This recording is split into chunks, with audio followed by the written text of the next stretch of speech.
Quantos livros você leu nos últimos 3 meses? Se você faz parte da maioria da população brasileira, é provável que nenhum. Agora, se você leu alguma coisa, tente lembrar os títulos dessas obras. Lembrou? Bom, se pegarmos a lista dos livros mais marcantes para os brasileiros entrevistados na última pesquisa sobre leitura feita no país, é provável que seu livro esteja em uma lista que inclui Diário de um Banana, A Culpa é das Estrelas e Crepúsculo. O mais curioso é que, entre os 10 livros mais marcantes para as pessoas, não há nenhum clássico da literatura, nem mesmo Machado de Assis. As pessoas não só leem pouco, como também leem mal. Sabe quando você vai para a academia treinar os músculos e faz um exercício para o bíceps com o objetivo de que ele fique maior? A mesma lógica vale para a leitura. Ler é como meter o shape, mas, nesse caso, você está exercitando o cérebro, e nada, nem ninguém pode tirar o que você aprendeu. Em 1970, Muammar Gaddafi escreveu o livro The Green Book. Como ele era o governante da Líbia, o livro era obrigatório e o único permitido nas escolas e universidades. Gaddafi sabia que a melhor forma de dominar uma população é através da educação ideológica. Na Coreia do Norte, a educação é controlada pelo Estado. Desde a infância, os norte-coreanos são ensinados a idolatrar seus líderes da dinastia Kim. Nas escolas, as crianças aprendem através de histórias que retratam esses líderes como figuras quase divinas, responsáveis por tudo de positivo que existe. Os livros omitem fatos históricos que não favorecem o regime. Músicas, poesias e histórias glorificam a família Kim. Gaddafi sabia, assim como os líderes da Coreia do Norte, que, para manter o poder absoluto e evitar qualquer tipo de oposição, é essencial controlar o conhecimento e a informação. O peixe não sabe que existe água.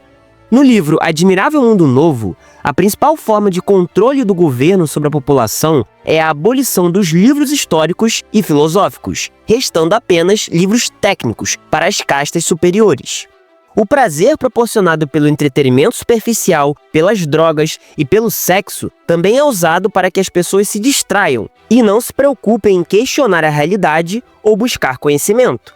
Em A Revolução dos Bichos, de George Orwell, os animais que assumem o controle da fazenda após a saída dos humanos são os porcos. Isso porque eles aprendem a ler, escrever e aos poucos passam a modificar a própria história e a veracidade dos fatos.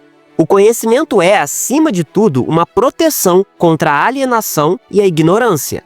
A leitura dá acesso a informações que mudam a forma como você pensa e enxerga o mundo.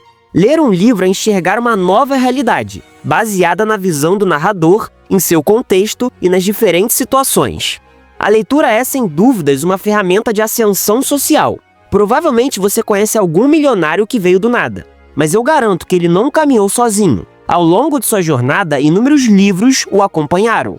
Então, se você não quer ser manipulado ou deseja mudar de vida, é bom cultivar uma boa relação com a literatura.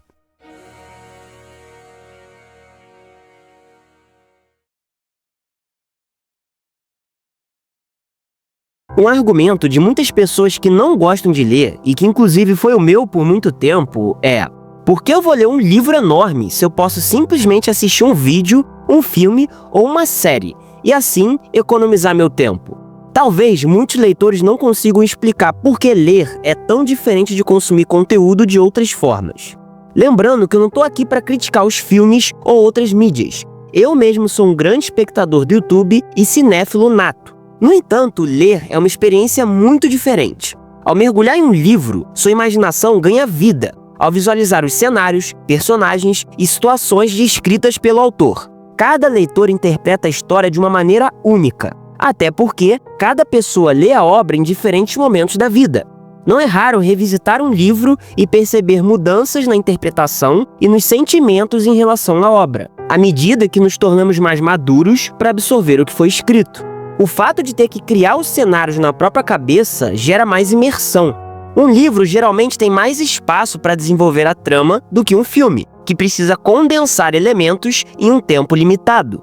Enquanto filmes, vídeos e séries oferecem estímulos visuais e auditivos, a leitura é focada nas palavras e no universo textual. E por isso, ler não é simples. Como falei na introdução, ler é como treinar o cérebro, pois ele precisa executar uma série de tarefas.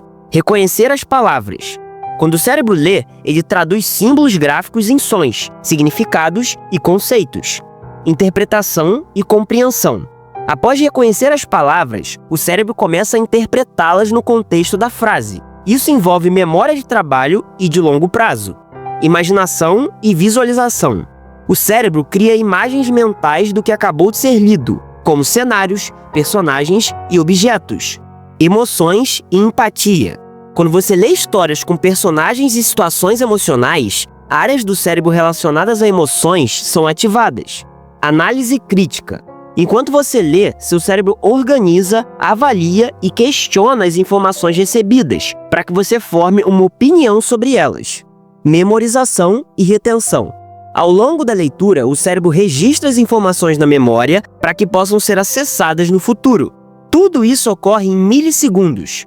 Por fim, a leitura enriquece seu vocabulário e conhecimento de mundo. Se você pega para ler um livro antigo, como Dom Casmurro, por exemplo, aprende um pouco de como era o Brasil no século XIX. Mesmo diante de todos esses benefícios da leitura, as pessoas estão lendo cada vez menos. Por que será que hoje a leitura é deixada tanto de lado pelas pessoas?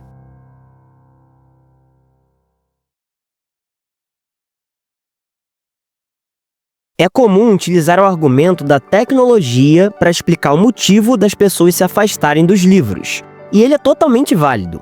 Os estímulos de hoje são muito mais apelativos do que antes. Para que alguém vai querer ler, que muitas vezes pode ser uma tarefa extremamente desconfortável, dependendo do livro escolhido, se você pode simplesmente abrir o celular e consumir entretenimento barato? Eu já expliquei diversas vezes aqui no canal sobre dopamina. E ler um livro, pelo menos para quem não tem esse hábito, libera bem menos dopamina do que ver um Reels. As redes sociais e os serviços de streaming competem pela atenção das pessoas, e os livros acabam ficando de lado. Mas é importante ressaltar que essa mesma tecnologia também facilitou o acesso ao conhecimento. Hoje é mais fácil encontrar uma obra para comprar e até a leitura ficou mais acessível. Você não precisa mais ter o livro impresso, podendo ler facilmente sua versão digital. Além disso, é possível encontrar opiniões sobre qualquer obra, análises e resenhas de pessoas que entendem do assunto para identificar se aquela leitura realmente vale a pena. A internet democratizou o acesso aos livros, porém, essa facilidade parece não ter sido suficiente. Duas explicações podem ser usadas aqui. A primeira é a sobrecarga de informação. Com tanta coisa disponível, muitas pessoas têm dificuldade de saber por onde começar. Antigamente, o problema era a falta de acesso à informação. Hoje, o problema é o excesso. Com milhões de artigos, vídeos, livros e posts sendo publicados a todo momento, o cérebro entra em um estado de fadiga, tornando a decisão sobre o que ler desgastante.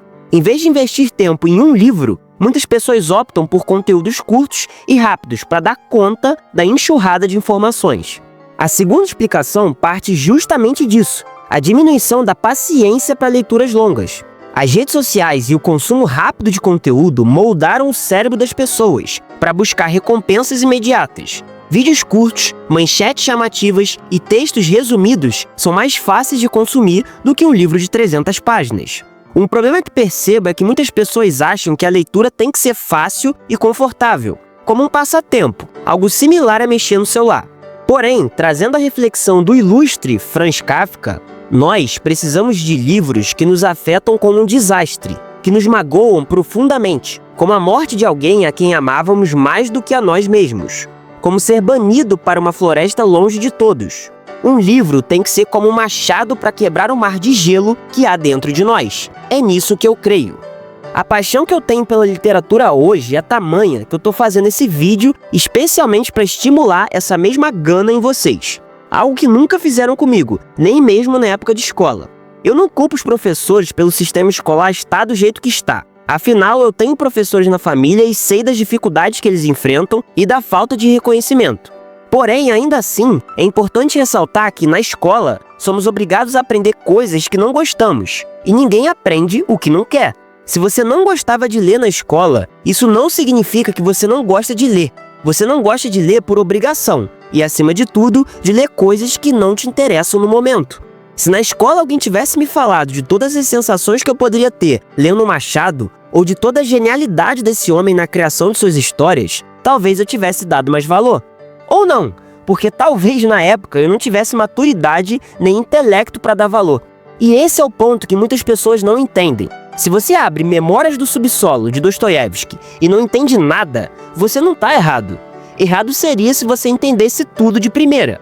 Ler é como meter o shape. Você não entra na academia pegando 40 quilos no supino. Você progride com o tempo. E assim também é com os livros. Você começa lendo coisas mais simples, adaptando seu cérebro para compreender assuntos mais complexos, enriquecendo seu repertório e vocabulário.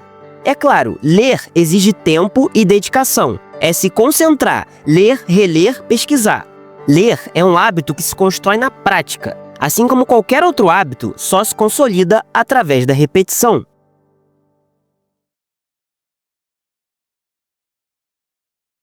Se você ficou até aqui, é possível que eu tenha te convencido da importância da leitura. Mas como começar a ler mais? Trazendo minha própria experiência, eu nunca gostei de ler. Na escola eu sempre lia resumos só para entender o mínimo e conseguir fazer as provas. Fui entender a importância da leitura muito tempo depois, seguindo pessoas que eu admiro. Eu percebi que todas elas liam, e muito. Passei a ler também, mas no início apenas livros técnicos, de autoajuda, filosofia ou ciência, porque eu achava que os livros de ficção pouco poderiam contribuir para minha vida. Afinal, para que ler uma história se eu posso ver um filme, não é mesmo? Um dia, pesquisando mais sobre filosofia, tema que eu adoro, eu descobri que Dostoiévski era o autor preferido de Nietzsche, e que, de certa forma, todo Nietzsche já estava em Dostoiévski. O existencialismo, por exemplo, surgiu primeiro nele. Então, o primeiro livro de ficção que li foi justamente Memórias do Subsolo, e eu não entendi absolutamente nada. Foi desconfortável. A cada linha eu tinha que parar para pesquisar palavras e contextos. Mas eu sou teimoso, e mais de um mês depois, eu terminei o livro. Eu tenho certeza de que entendi só uns 50%, mas isso já foi suficiente para despertar meu gosto pela literatura clássica. Eu comecei a pesquisar mais sobre o assunto e recebi algumas sugestões de livros mais fáceis. Fui lendo esses e aos poucos elevando meu intelecto e vocabulário. Não foi fácil, mas valeu a pena. Hoje eu posso dizer que ler é o ápice do meu dia, é o que eu mais gosto de fazer. Para quem tem dificuldade em começar, a minha dica é separar um horário do dia em que você tenha tempo e começar a ler livros mais simples. Eu recomendo alguns, como A Revolução dos Bichos, A Morte de Ivan Ilitch, que citei no meu último vídeo, e não precisa ser só de ficção. Tem muito livro de filosofia bom, como Sobre a Brevidade da Vida, de Sêneca, livros de mitologia e até Sapiens, de onde eu já tirei várias informações para os vídeos. Eu vou deixar algumas sugestões aí na descrição. Todo dia eu tento ler, nem que seja 5 páginas. O importante é manter o hábito. Hoje eu leio cerca de 1 hora por dia depois do almoço, e alguns dias antes de dormir também. Um leitor vive 1000 vidas antes de morrer. O homem que nunca lê, vive apenas uma.